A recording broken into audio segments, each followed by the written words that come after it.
Calling the June 25th, 2026 Covina-Valley Unified School District Board of Education meeting to order at 6 p.m. Roll call. Rachel Robles, Here. Maria Caceres, Here. Simon Wright, Here. Maria Cruz, Here. Sue Malucci. Here. Thank you. We have a quorum. Item 3, adoption of the agenda. Do we have a motion to adopt? So move. Mr. Wright, is there a second? A second. Ms. Caceres, any discussion? Hearing none, roll call. Rachel Robles. Yes. Maria Caceres, Yes. Simon Wright, Yes. Maria Cruz, Yes. Sue Malucci. Yes. Motion carries unanimously. Item 4, public comments regarding closed session. At this time, any person wishing to speak on any closed session agenda items will be granted 3 minutes. Mr. Wright, do we have any public comments? There are no public comments. Thank you, sir. At this time, we'll adjourn to closed session to discuss all items listed at 6:01. We will reconvene to open session at 7 p.m. Item 7, Pledge of Allegiance. Dr. Paredes. Thank you. Please stand. Ready, begin. I pledge allegiance to the flag of the United States of America, and to the republic for which it stands, one nation, under God, indivisible, with liberty and justice for all.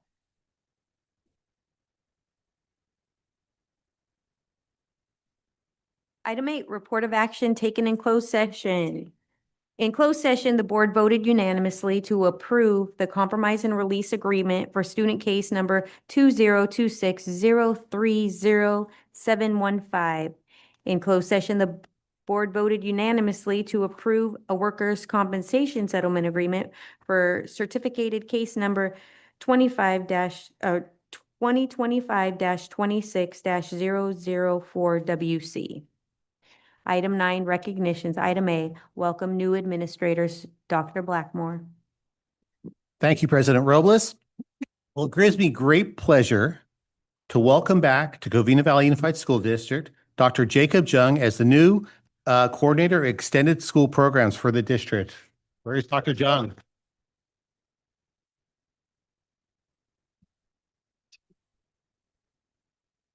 Jacob is returning to Covina-Valley after previously serving the district from 2017 to 2023 as an assistant principal and school principal.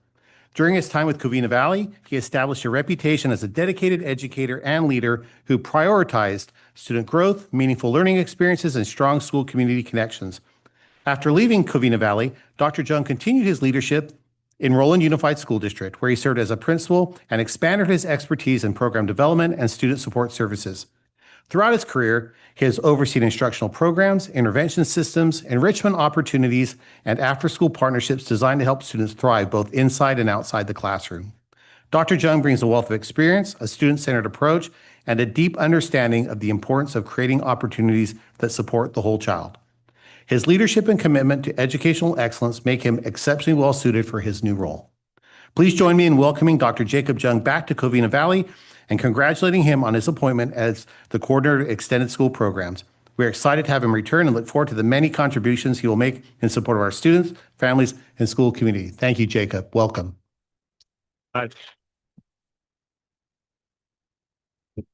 Good evening, Board of Education, President Mrs. Robles, board members, Superintendent Dr. Blackmore, cabinet members, community members, and distinguished guests. I want to thank you all for this opportunity and for the confidence you have in me. It is an honor to return to Covina-Valley Unified School District as a coordinator of Extended Learning Opportunities programs. Covina-Valley is where I began my administrative journey, and returning to serve this district and community is both professionally and personally meaningful. Throughout my career, I have always believed that our greatest responsibility is creating opportunities for every student to learn, grow, and thrive both during and beyond the school day. I also look forward to joining the incredible Educational Services Department under Dr. Paredes and her team, leadership team. I'm excited to learn, collaborate, and contribute to the outstanding work that is currently taking place. I also want to introduce and thank my family who is here with me tonight, my beautiful, amazing wife, Isabel, who's been a big foundation of my career. My two incredible sons, JJ and Jonah, turned 8 in 5 days, and Jonah's 3.5. Their love and encouragement and unwavering support makes this all possible. So I love you guys. Thank you so much. I'm so grateful for the Jung family. So thank you. And thank you again for the warm welcome. I'm honored to be back home in Covina-Valley. Yay. Yay. We're so happy to have you back. We are. Welcome back. We are. Welcome. Welcome, welcome. Thank you. All right, thank you, Jacob. Next, it's my privilege and my honor to introduce soon-to-be Dr. Matt Leduc, interim principal of Covina High School.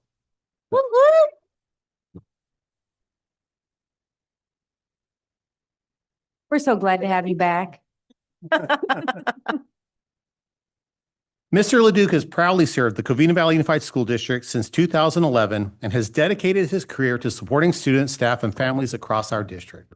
Throughout his tenure, he's held a variety of educational leadership roles at Northview High School, South Hills High School, and now Covina High School, gaining valuable experience and building strong relationships within our school communities. Since the 2021-2022 school year, Mr. Leduc has served as the assistant principal at Covina High School, where he has been an integral part of the school's leadership team. During this time, he has demonstrated a deep commitment to student achievement, school culture, fostering positive learning environments for all students. His dedication to education, collaborative leadership style, and passion for supporting student success make him exceptionally well prepared to lead Covina High School in his new role. Please join me in congratulating and welcoming Mr. Matt Leduc as the interim principal of Covina High School. We look forward to his continued leadership and wish him great success in this exciting new chapter. Mr. Leduc.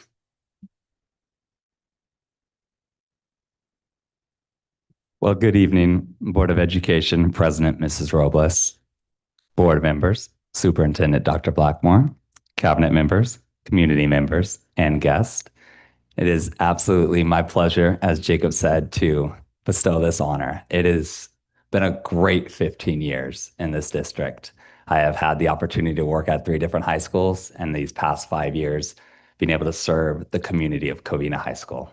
It's been an absolutely privilege, a joy learning from many of the folks in this room, directors included, everyone on the pulpit. And I plan and hope to make you so proud with this new opportunity and this new role. I am very excited to take the reins and continue on in the good things that are happening at Covina High School. I brought with me my family as well. I have my dad, mom, girlfriend, sister, and 2 nieces, Summer and Hannah. They've been a huge support. I thank all of them for everything they've done for me. And then also my team, Daniel and Monica. Thank you for being here. Thank you, board.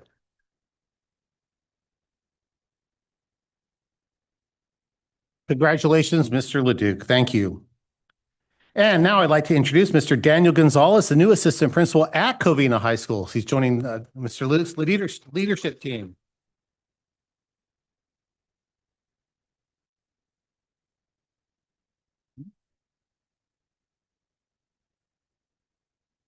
Mr. Gonzalez brings a wealth of experience in educational leadership, most recently serving as an assistant principal in the Los Angeles Unified School District. Prior to that, he served as an English language development coordinator, where he led instructional initiatives focused on helping students develop language skills, engage in rigorous course study, and achieve academic success. Throughout his career, Mr. Gonzalez has demonstrated a strong commitment to student achievement, instructional excellence, and continuous improvement. His collaborative leadership style, dedication to supporting both students and staff, and passion for education have made a positive impact in every school community he has served. We're excited to welcome him to Covina-Valley and are confident that he will bring tremendous value, fresh perspectives, and a commitment to excellence that will help continue Covina High School's proud traditions. Please join me in welcoming Mr. Daniel Gonzalez to Covina-Valley Unified School District and congratulating him on his new role as assistant principal of Covina High School. Daniel Gonzalez. Good evening, Board of Education, President Mrs. Robles, board members, Superintendent Dr. Blackmore. Thank you so much for the warm words. Thank you so much for that. Cabinet members, community members, and guests. I am privileged. I am honored to be here for the very first time with the Covina-Valley Unified School District. I want this experience to be something that is lasting, that is growing. I'm very excited about this opportunity. I had the opportunity this afternoon to tour the Covina High School campus with Mr. Leduc and had a really terrific experience just absorbing all of the different programs that are taking place, all of the different athletics components that are happening at the moment.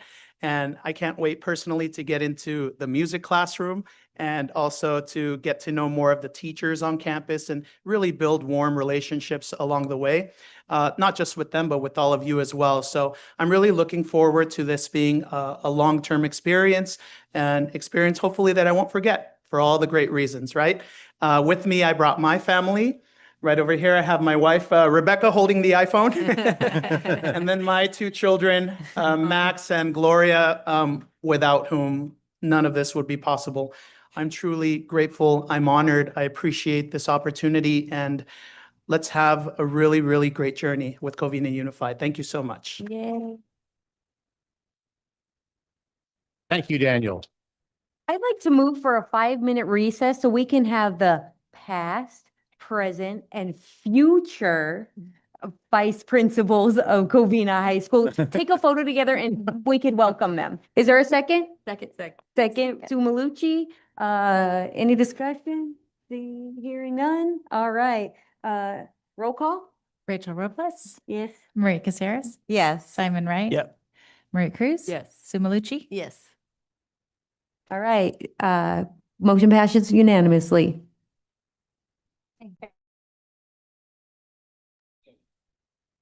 All right. We're returning to regular session at 7:15 PM. Item 10, presentations. Item A, elementary literacy. Dr. Paredes. Thank you. Today we have Dr. Katanik who will present our early literacy. Good evening, Board President Robles, members of the board, Superintendent Dr. Blackmore, members of cabinets, community members, and guests.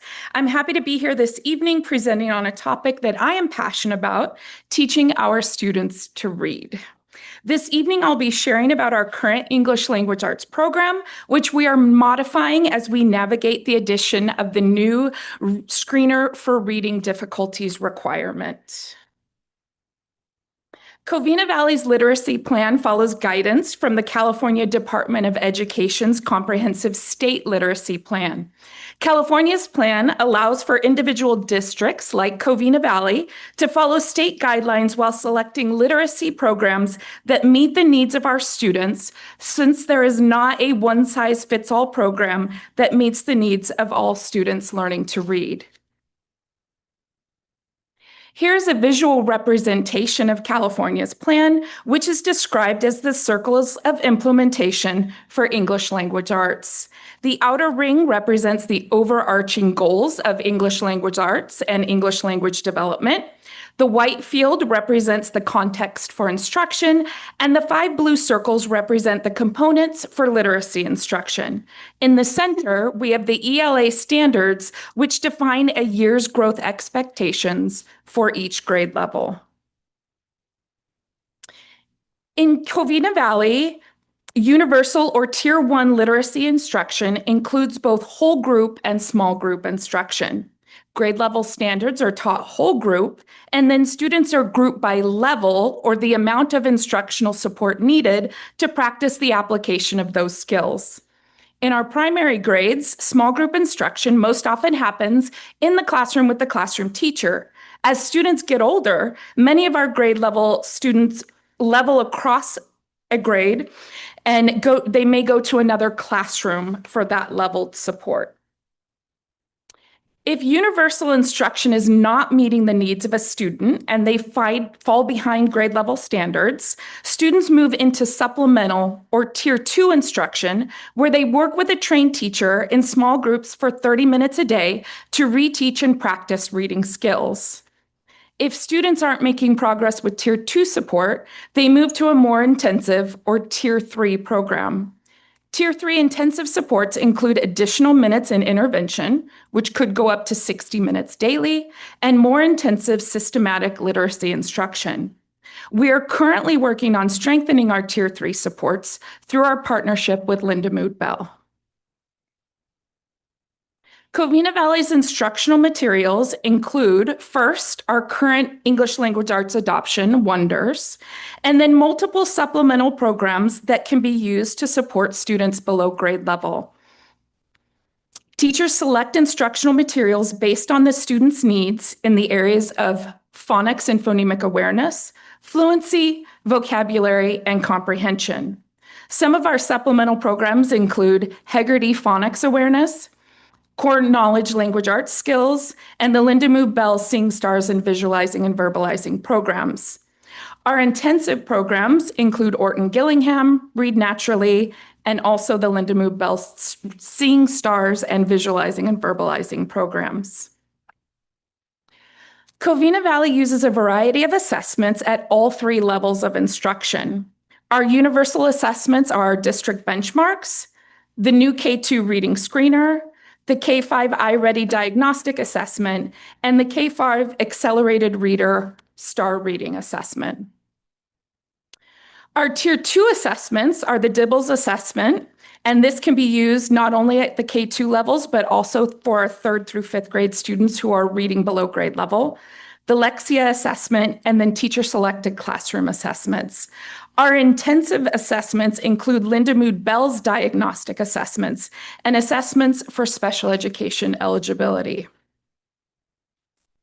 This year was our first year implementing the required screener for reading difficulties. Last year, I presented on our selected screener, which is the M-Class with DIBELS. And just to review the M-Class with DIBELS, it is a one-on-one assessment that the teacher gives to each student. It takes 5 to 15 minutes, and it's given by the classroom teacher. It is available in both English and Spanish, so our students in our Spanish dual language program do take the assessment in Spanish. And it's given one time a year and then followed up with growth monitoring. This program includes recommendations for instruction and instructional groupings, which was a big part of our district's choice to use this program. And as I mentioned, the assessment can be used beyond 2nd grade if needed. Here's a summary of our reading screener composite scores. Remember that multiple measures go into this composite score, and those measures include letter naming, word reading, fluency, and vocabulary. In kindergarten, a majority of students in Covina-Valley are performing at or above benchmark, which is outstanding. But you'll see there in yellow, 57 of our kindergartners are below benchmark and 77 are considered well below benchmark. Of those 77, only 5 kindergartners are considered at risk, which requires us to more closely monitor their progress. A majority of our 1st graders are also performing at or above benchmark. And you'll see below benchmark, we have 64 1st graders and 110 1st graders well below benchmark. Of those 110, 22 are considered at risk. A majority of our 2nd graders are performing at or above benchmark. 58 are performing below benchmark, and 120 are performing well below benchmark. Of those 120, 27 are considered at risk. So what happens after this screening, which was a task that our teacher committee really wanted to consider? Some of the reading screeners available were just a screener, and then it would be up to the classroom teacher and reading and intervention teacher to determine what to do next. But this screener comes with communication to parents as well as instructional recommendations for the teacher.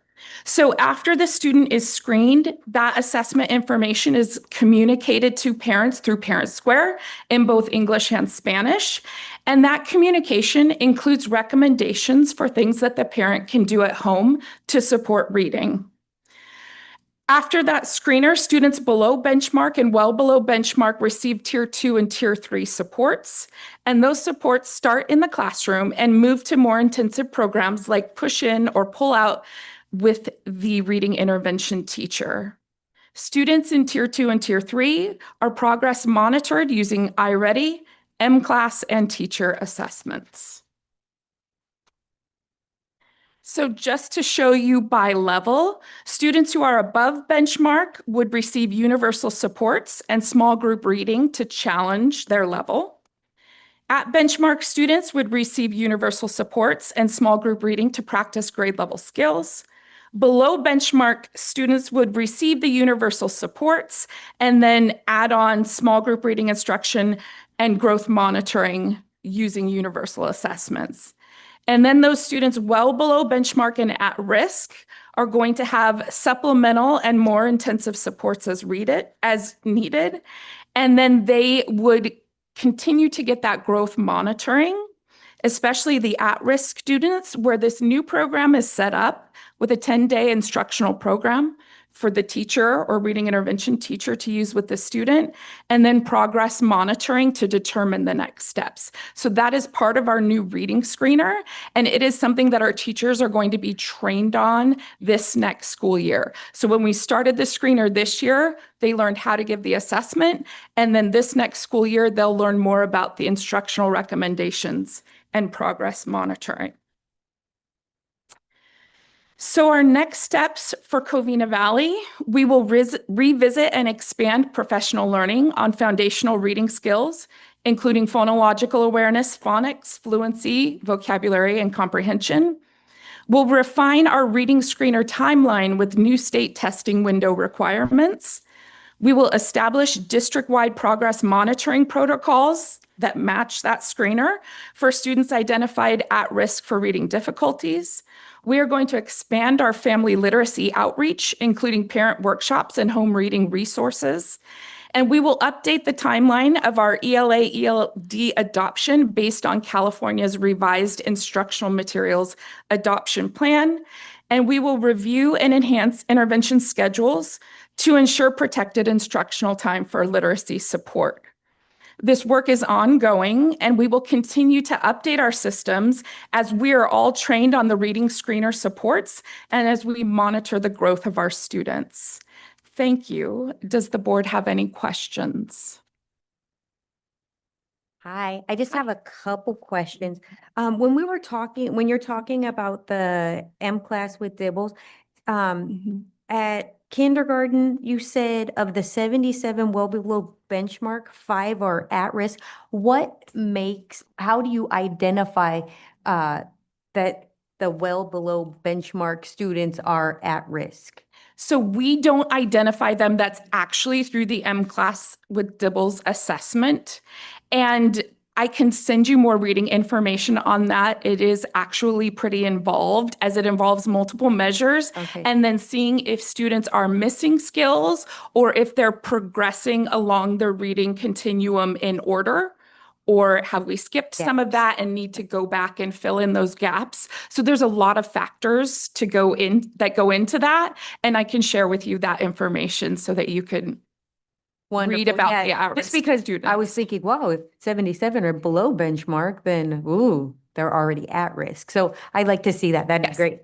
Sure. Let's see. Rachel, if I may Yes. piggyback up off of that, like I also noticed that, so in kindergarten, 5% are at risk, but the numbers increase Yearly.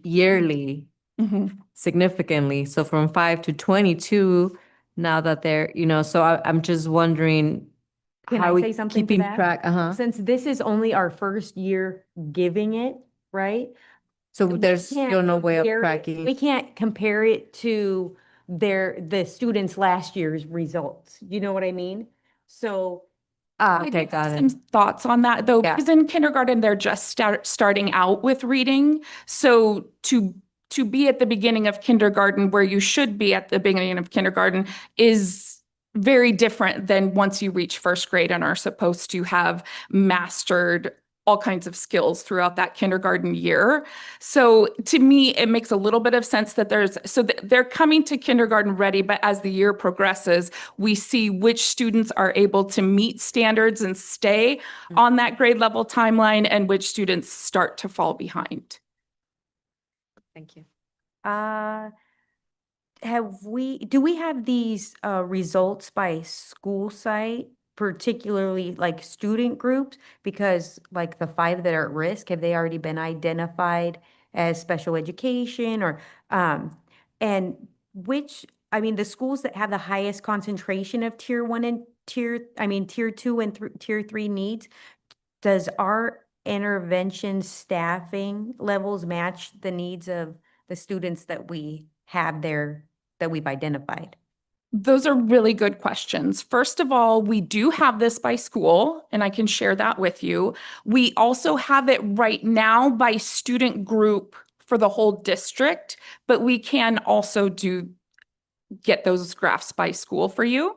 So I will I'm just get wondering, those you and know, share like them, but for yes. next year when we Yes. start, or if we have a high concentration at, school A, Mhm. are our staffing needs going to match, our intervention staffing needs going to match the number of students at that site? That's a really good question. We currently staff our reading intervention teachers as one per school, and our schools are right now considered school-wide Title I schools. That's the funding we use to support our reading intervention teachers. So we are currently staffed at one teacher per school. So no, it's not currently staffed by need, which is something that we can and should look at to see We need if money, Manny. we should staff that way in the future and how we can do that. Thank you.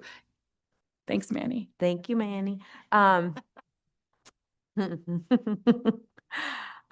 So once the students are identified for tier two or tier three intervention, what are our district expectations actually for progress monitoring, instructional adjustments, and exiting intervention? And specifically, how frequently is progress monitored? And what constitutes insufficient growth? And what actions is required when the student's not responding to the interventions? Oh, a lot of things. Sorry. That one might Sorry. me writing it out for you. Okay. But just an overall picture for you where we're at right now. The new instructional recommendations and 10-day progress monitoring that comes with our program, that's brand new for us. Okay. So we had pilot teachers using it this year, and all of our K-1-2 teachers will use it next year. So this is very new. Yeah. So we will be watching our students to see how it's working, how many of them are responding to the instruction. It's very promising and exciting, but we haven't used it widespread across the district yet. So we will be monitoring that, and I can share that type of information with you in weekly updates next year as we get into it. But I will note, I mentioned it in the presentation, the timelines from the state are actually changing already, and it looks like they would like us to give that kindergarten assessment a little bit later in the year, because I think they saw what we saw, which is giving it towards the beginning of the year. Many of the students are scoring on grade level, and then the next year they're not. Wasn't it given in the spring? It was given mid-year, and they're going to have us give it possibly a little later. And then same with second grade, they want to extend the timeline. So this year it was open, and next year we're like, okay, next year we're giving it right at the beginning of the year, and that's not going to be an option, it looks like. It looks like it's going to stay later in the school year. Yeah, we did give it mid-year this last year because we had our new math adoption at the beginning of the year, and it was open to us when we would give it. So we gave it mid-year, and our intention this year was to give it at the beginning of the year, but that's not going to be an option, it looks like. They're already changing the requirements and the timeline. All right, my last question. For Linda Mood Bell, are we still using coaches? Yep. And are the coaches reviewing individual student profiles to guide instructional adjustments, pacing, and error correction? Mhm. And if so, how often is that happening? Yes. How often do we use coaches? So our progress with Linda Mood Bell has been rolling out over the last 5 years. So we started with training all of our second grade teachers, then first grade, then kindergarten teachers. Then we trained all of our new teachers. And then this school year, we moved into the supports for tier 3 instruction with our reading intervention teachers. So this is exactly what we're working on right now with our reading intervention teachers. Linda Mood Bell is working with us on the assessments. They're currently giving the assessments because if you're familiar with Linda Mood Bell, they do use highly specific assessments that must be given a specific way. Theta. So right now, Linda Mubel gives the assessments with our teachers there. And eventually our teachers will be trained to give them. But last year and this coming year, Linda Mubel is giving the assessments. So we are using them, and then they are coaching with our reading intervention teachers once a week. So each teacher gets once a week. Okay. Mhm. Thank you. You're welcome. Appreciate it. Anytime. Have a good day. Oh, any other questions? Okay. Thank you. Thank you. All right. Item B, proposed budget, 2026-27, Mr. Correa.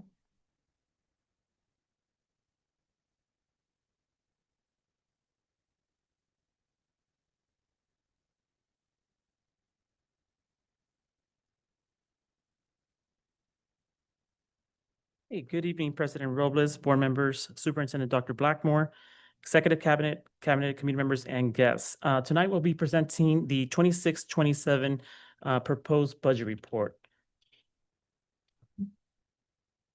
As we always do, we show you where we're at in our current annual financial cycle. Unique to the adopted budget process, we're really doing two different budgets at the same time. We're doing one final estimated actuals for the 25-26 year, right before we close the books.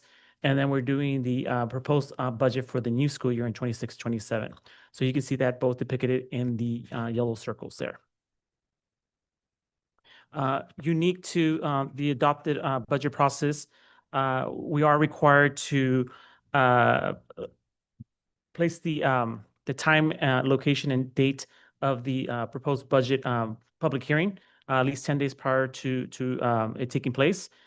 We typically do that through our local newspaper, and then we're required to make the budget available for the public view at least 72 hours prior to the hearing. And then the other unique item is that we are required to host a public hearing prior to the board actually taking action to adopt the budget. And there has to be in two separate meetings, at least 1 day apart. And in regards to the actual development of the budget, we utilize the governor's May revision for our assumptions.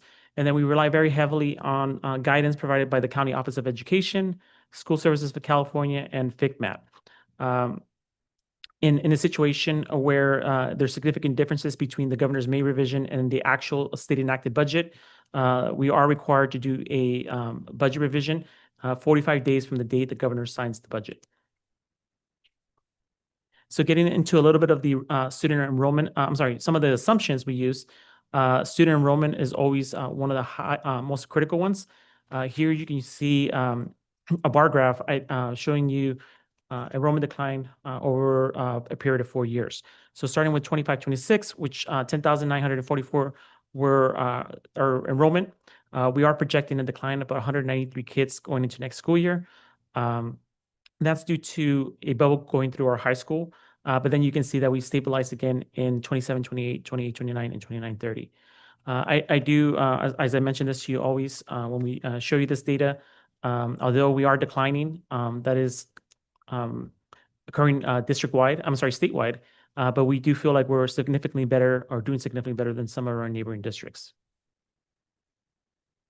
In reference to student attendance rate assumptions, you can see here that the blue bars represent the goals the district had set for those years. And then the orange bars represents actual, what really happened. So when we looked at 1920, this is pre-COVID. So we're using that as our benchmark. We were at 97.01%. And so again, not unique to Covina-Valley Unified.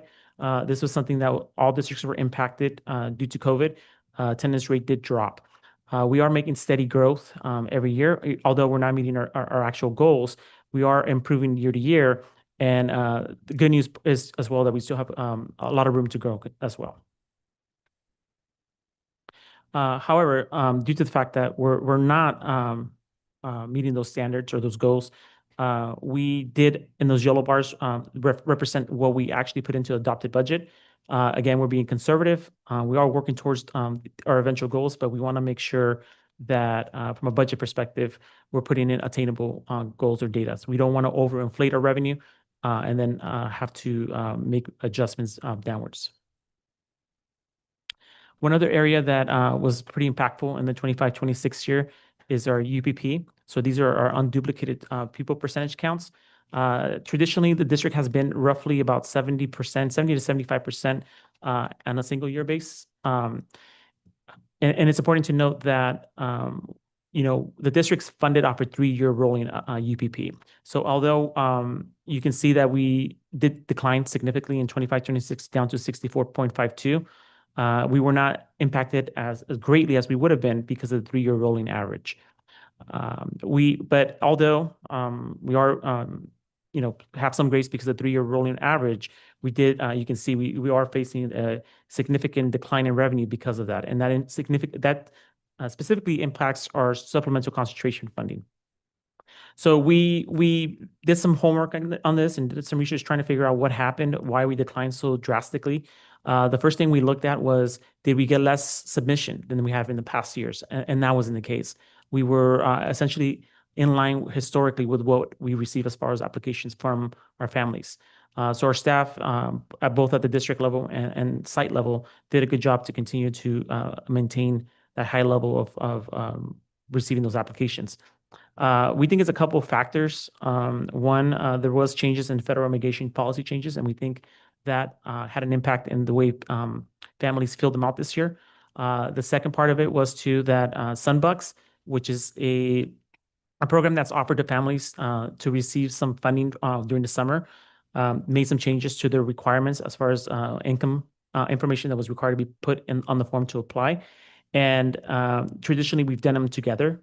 So we gather the data for Sunbucks and for our UPP on the same form. So we think next year we're going to separate them, and we think that will help hopefully get us back to 70%. The other thing I wanted to make a note of is that if we don't meet that 70%, so let's say hypothetically we reach 69% instead of 70%, that's the equivalent of a $350,000 decline annually. So over a 3-year period, we would lose an additional funding of $1 million in our supplemental concentration. So needless to say, we're making attendance and our UPP a very high priority for our cabinet group this coming year.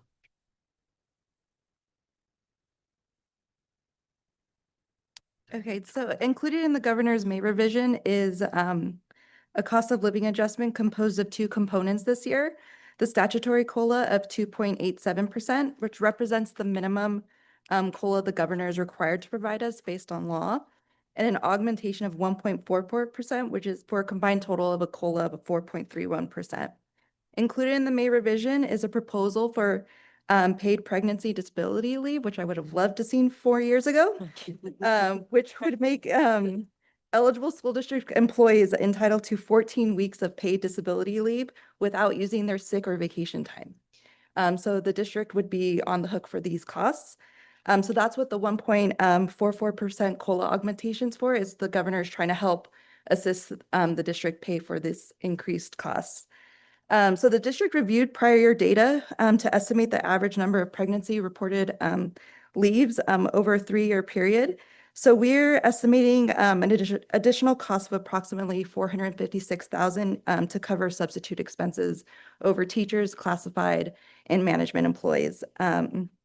So in total, the district's projected to receive approximately $3.9 million in additional LCFF revenue. But after the accounting for the estimated increase in sub costs, it's about a net of $3.5 million.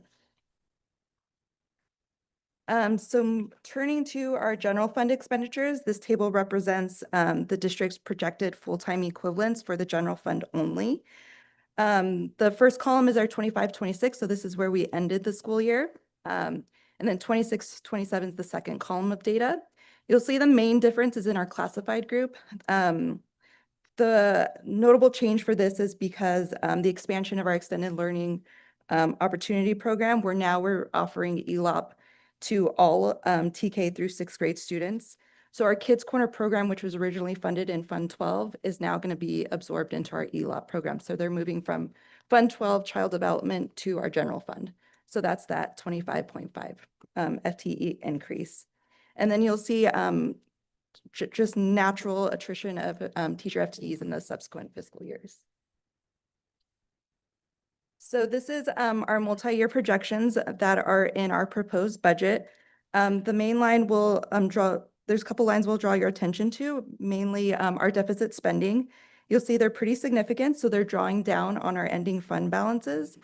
For 25-26, we're expecting our ending fund balance to be about 37 million. However, to 28-29, we're dropping down to 8 million. And in order to reach that 8 million, we had to draw from our Fund 17 to reach our minimum reserve of 3%.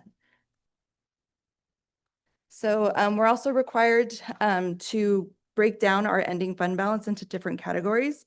So we have non-spendable, which is where our revolving cash is held, and some prepaid expenditures.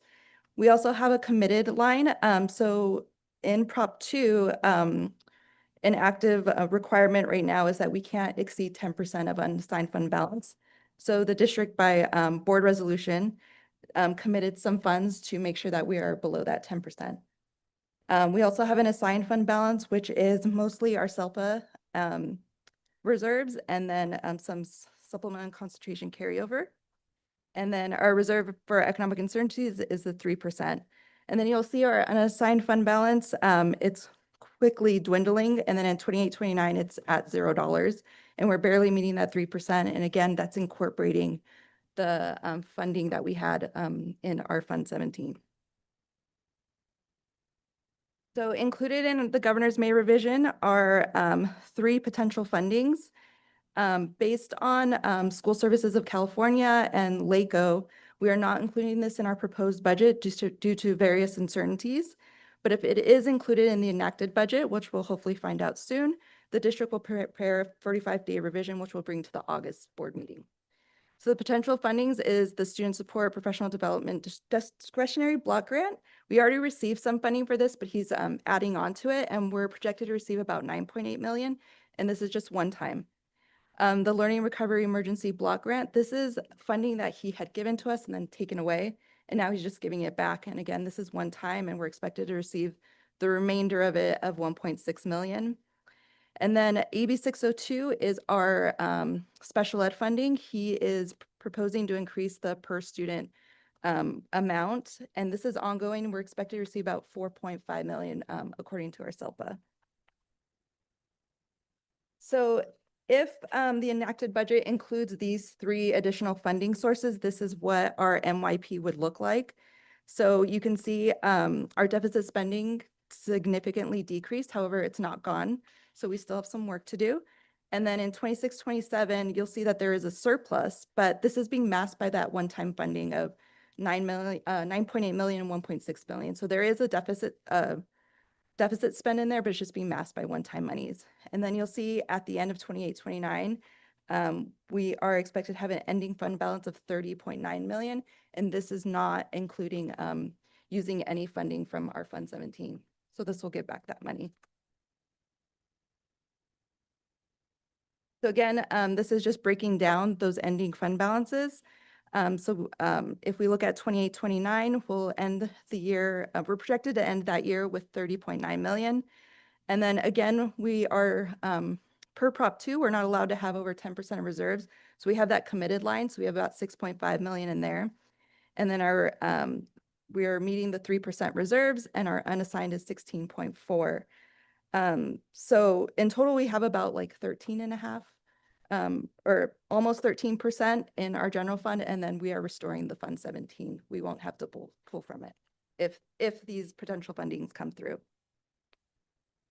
So next steps, currently we're on June 25th for our public hearing. And then on Monday, the board will be asked to take formal action to adopt the budget. That following day, we'll submit it to LACO for their review and approval. Mr. Correa and I will watch the governor and the state enacted budget to see what he includes. And then we'll hopefully be presenting a 45-day revision if there are significant changes at the August board meeting. Questions or comments from the board? Any questions? No. Thank you so much. Thank you. Item 11, discussion. Item A, revised board policy 3350, travel expenses. First read, Mr. Correa.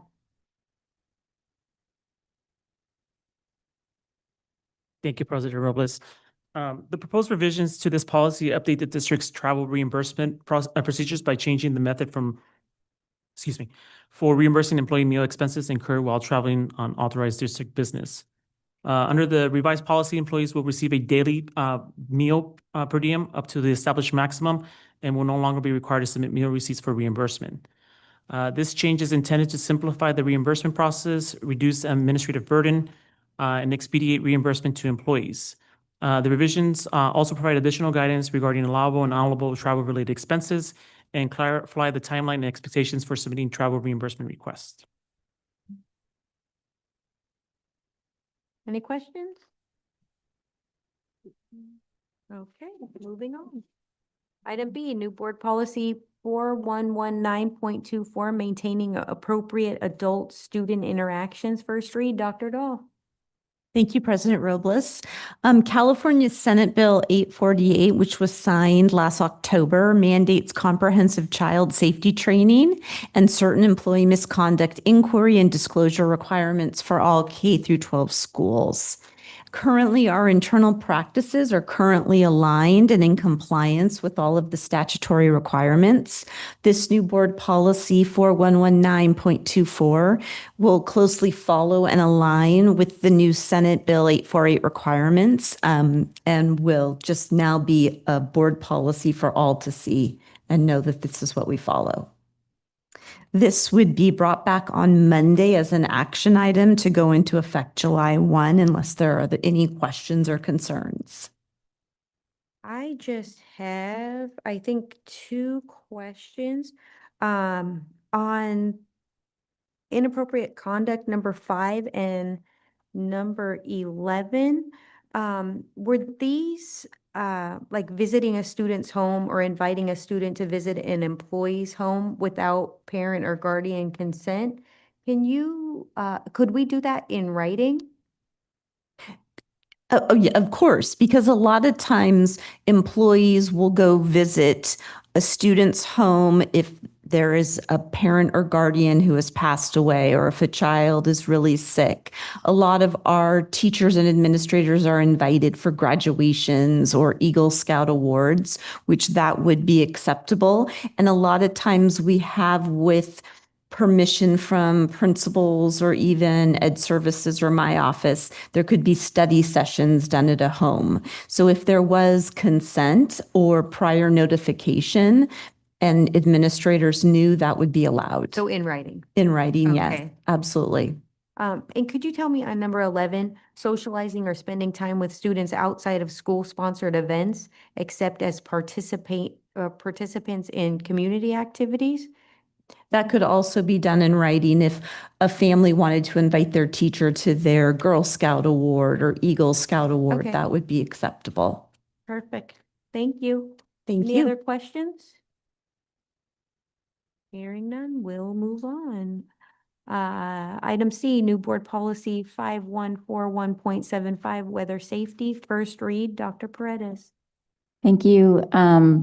Fernando Sanchez will give a brief overview of Board Policy 5145.75 and 5142, along with our administrative regulation that will come back for information. Good evening, Board President, Mrs. Robles, Board members, Superintendent Dr. Blackmore, Cabinet, and guests. Tonight, we're presenting updates to the Board Policy and Administrative Regulations 5142 on student safety, alongside the adoption of a new standalone policy 5141.75 on weather safety to ensure our district remains fully compliant with recent California School Boards Association updates involving state regulations.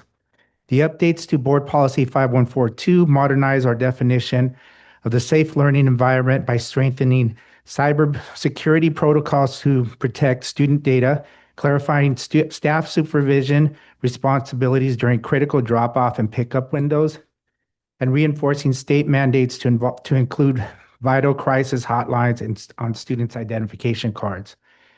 The updated AR 5142 gives us a clearer outline of the process and expectations for supervision, emergency procedures, school rules for the safe and appropriate use of school facilities, equipment, and materials for student conduct consistent with law, board policy, and administrative regulations.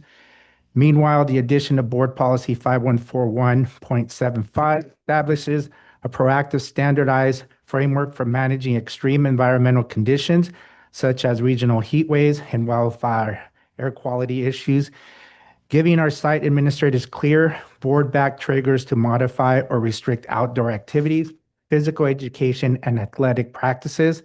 Ultimately, aligning and adopting these policies reduces district liability while we're equipping our staff with the clear directives they need to protect our students' physical health, digital privacy, and overall well-being. These items will be brought back at Monday's board meeting for approval. Any questions?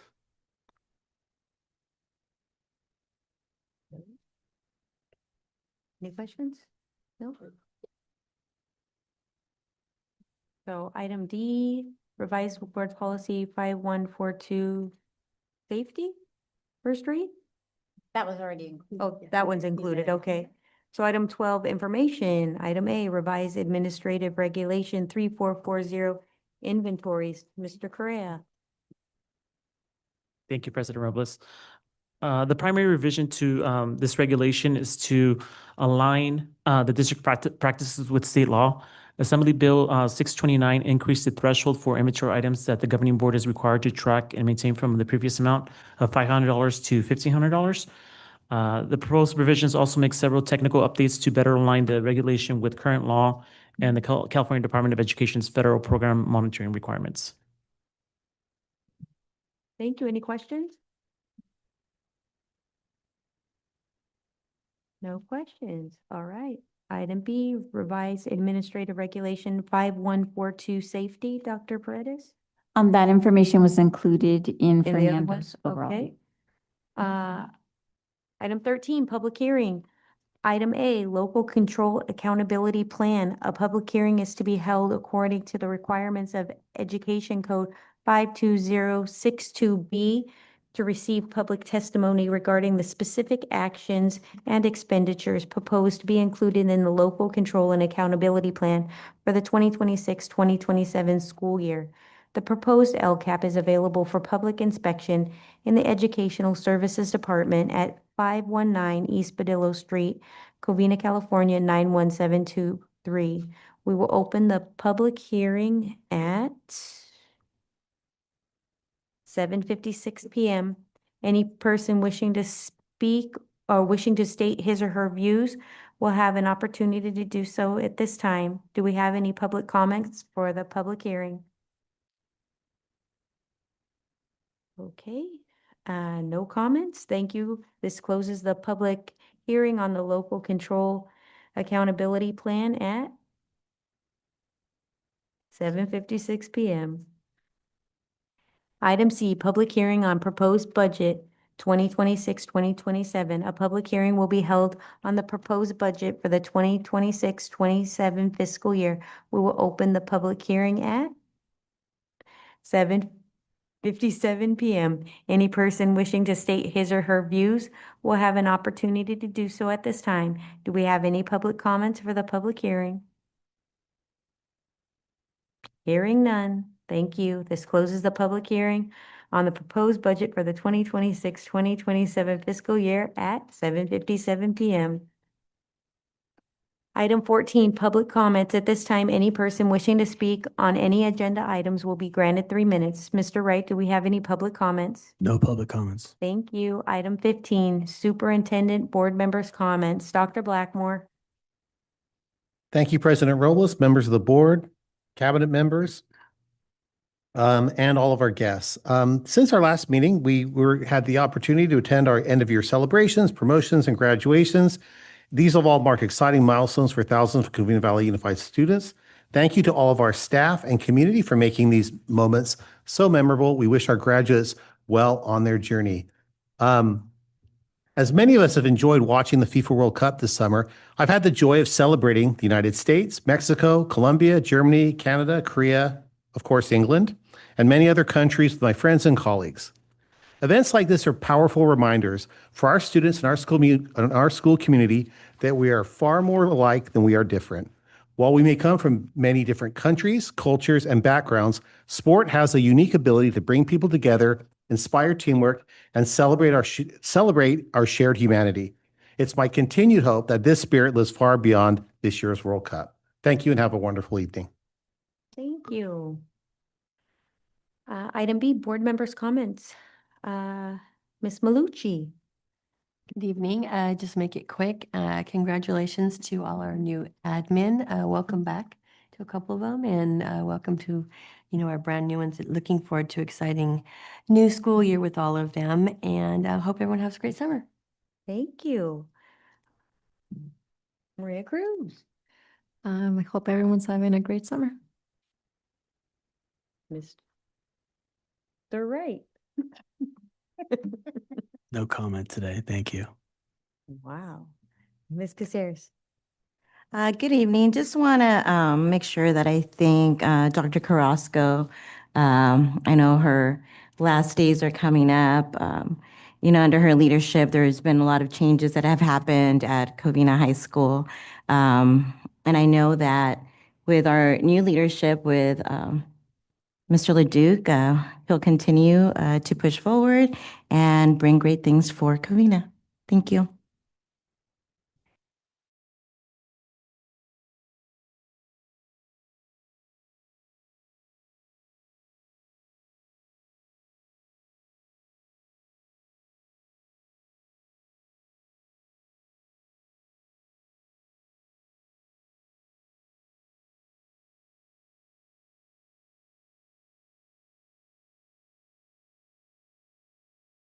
To allow additional time for board review and discussion, all remaining consent agenda items would be approved as presented.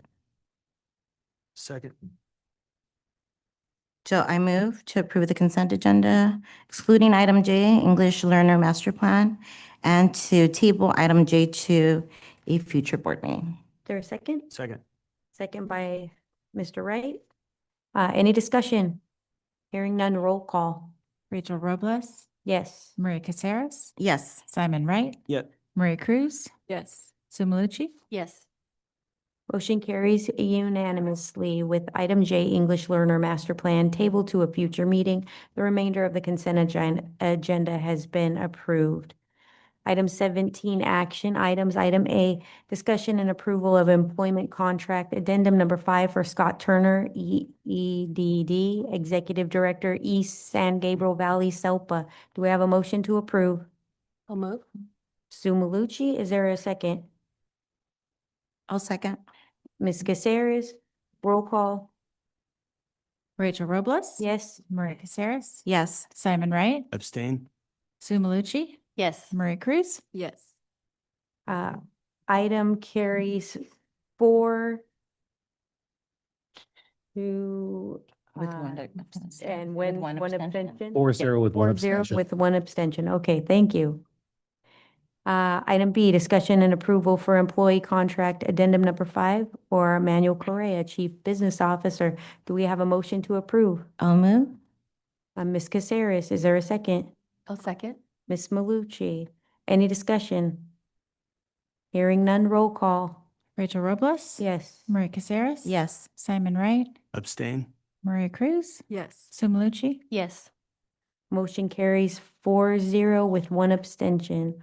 Item C, discussion and approval for employment contract addendum number 5 for Michelle Dahl, Assistant Superintendent Personnel Services. Do we have a motion to approve? I'll move. Sue Malucci, is there a second? I'll second. Ms. Cruz, any discussion? Hearing none, roll call. Rachel Robles. Yes. Maria Caceres. Yes. Simon Wright, Abstain. Maria Cruz, Yes. Sue Malucci. Yes. Motion carries 4-0 with one abstention. Item D, discussion and approval of employment contract addendum number 2 for Josie Paredes, Assistant Superintendent Educational Services. Do we have a motion to approve?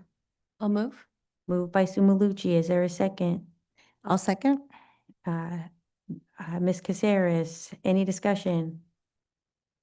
Hearing none, roll call. Rachel Robles, Yes. Maria Caceres, Yes. Simon Wright, Abstain? Maria Cruz, Yes. Sue Malucci, Yes. Motion carries 4-0 with one abstention. Item E, recommendation is made that Board Policy 5131.8 mobile communication devices be approved. Do we have a motion to approve? I move to approve Board Policy 5131.8 with the removal of the sentence, when a teacher or administrator grants permission to the student to possess or use a mobile communication device, subject to any reasonable limitation imposed by that teacher or administrator. Is there a motion? That's the motion. No, is there a second? Oh, is there a second? I'll second. Sorry. I flunked. Simon Wright, any discussion? Hearing none, roll call. Rachel Robles, Yes. Maria Caceres, Yes. Simon Wright, Yes. Maria Cruz, Yes. Sue Malucci, Yes. Motion carries unanimously with a sentence, when a teacher or administrator grants permission to a student, grants permission to the student to possess or use a mobile communication device, subject to any reasonable limitation imposed by that teacher or administrator, removed. Item F, recommendation is made that AB 1200 public disclosure of compensation with the Covina School Employees Association, Section 49, school psychologist and board certified behavior analysis be approved. Do we have a motion to approve? I'll move. Ms. Malucci, is there a second? I'll second. Ms. Caceres, any discussion? Hearing none, roll call. Rachel Robles, Yes. Maria Caceres, Yes. Simon Wright, Yes. Maria Cruz, Yes. Sue Malucci, Yes. Motion carries unanimously. Item G, recommendation is made that the tentative agreement with California School Employees Association, CSEA, be approved. Terms include changes to Article 2, 10, 11, 23, and Appendix B. Do we have a motion to approve? I'll move. Sue Malucci, is there a second? I'll second. Ms. Cruz, any discussion? Hearing none, roll call. Rachel Robles, Yes. Maria Caceres, Yes. Simon Wright, Yes. Maria Cruz, Yes. Sue Malucci, Yes. Motion carries unanimously. Item H, recommendation is made that the governing board authorize the district superintendent or designee to dispose of obsolete and surplus property in the most efficient and economical manner in accordance with the provisions of the California Ed Code, Section 17546. Do we have a motion to approve? So move. Simon Wright, is there a second? I'll second. Ms. Cruz, any discussion? Hearing none, roll call. Rachel Robles, Yes. Maria Caceres, Yes. Simon Wright, Yes. Maria Cruz, Yes. Sue Malucci, Yes. Motion carries unanimously. Item I, recommendation is made that resolution number 25-26-21, annual delegation of administrative authority to process routine budget revisions, adjustments, and transfers be approved. Do we have a motion to approve? So move. Mr. Wright, is there a second? I'll second. Ms. Malucci, any discussion? Hearing none, roll call. Rachel Robles, Yes. Maria Caceres, Yes. Simon Wright, Yes. Maria Cruz, Yes. Sue Malucci, Yes. Motion carries unanimously. Item J, recommendation is made that resolution number 25-26-22, transfers between funds authorizing permanent transfers between funds be approved. Do we have a motion to approve? So move. Mr. Wright, is there a second? I'll second. Ms. Caceres, any discussion? Hearing none, roll call. Rachel Robles, Yes. Maria Caceres, Yes. Simon Wright, Yes. Maria Cruz, Yes. Sue Malucci, Yes. Motion carries unanimously. Item K, recommendation is made that resolution number 25-26-23, commitment to coherent instructional systems, accountability, and student achievement be approved. Do we have a motion to approve? So move. Mr. Wright, is there a second? I'll second. Ms. Caceres, any discussion? Hearing none, roll call. Rachel Robles? Yes. Maria Caceres? Yes. Simon Wright? Yes. Maria Cruz? Yes. Sue Malucci? Yes.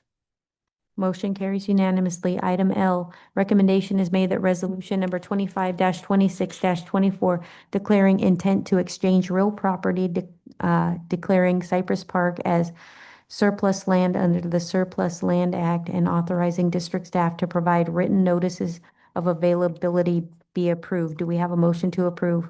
So move. Mr. Wright, is there a second? I'll second. Ms. Malucci, any discussion? Roll call. Rachel Robles? Yes. Maria Caceres? Yes. Simon Wright? Yes. Maria Cruz? Yes. Sue Malucci? Yes. Motion carries unanimously. Item M, recommendation is made that resolution number 25-26-25, declaring intent to exchange real property, declaring Covina-Valley Health and Wellness Center as surplus land under the Surplus Land Act, and authorizing district staff to provide written notices of availability be approved. Do we have a motion to approve? I'll move. Ms. Cruz, is there a second? I'll second. Ms. Malucci, any discussion? Hearing none, roll call. Rachel Robles? Yes. Maria Caceres? Yes. Simon Wright? Yes. Maria Cruz? Yes. Sue Malucci? Yes. Motion carries unanimously. Item N, recommendation is made that the board approve the administrative panel's finding for student expulsion case number 2025-26-05. Do we have a motion to approve? I'll move. Ms. Malucci, is there a second? We'll second. Ms. Caceres, any discussion? But can I Oh, clarify, was this something we discussed in closed session? yes. Okay.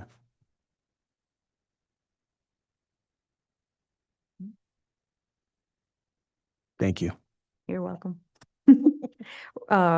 Any discussion? Roll call. Rachel Robles? Yes. Maria Caceres? Yes. Simon Wright? Yes. Maria Cruz? Yes. Sue Malucci? Yes. Motion carries unanimously. Item 18, new items. Board members and superintendent may share new items. Anything to share, Dr. Blackmore? No, but I'd like to wish everyone a very happy summer and hopefully get a lot of time to rest, relax, and enjoy. Anyone else? All right. Item 19. Right? Okay. The board does not need to resume closed session, right? Right? Or do we? No, we don't. No, we don't.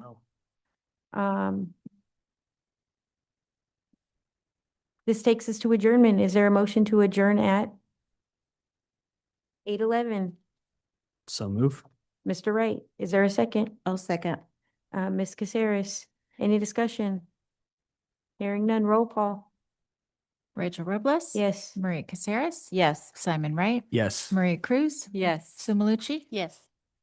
Motion carries unanimously. Our next regular board meeting will be held on Thursday, August 14th at 6 p.m. for closed session, 7 p.m. for open session at the Haynes Professional Development Center. Thank you and good night.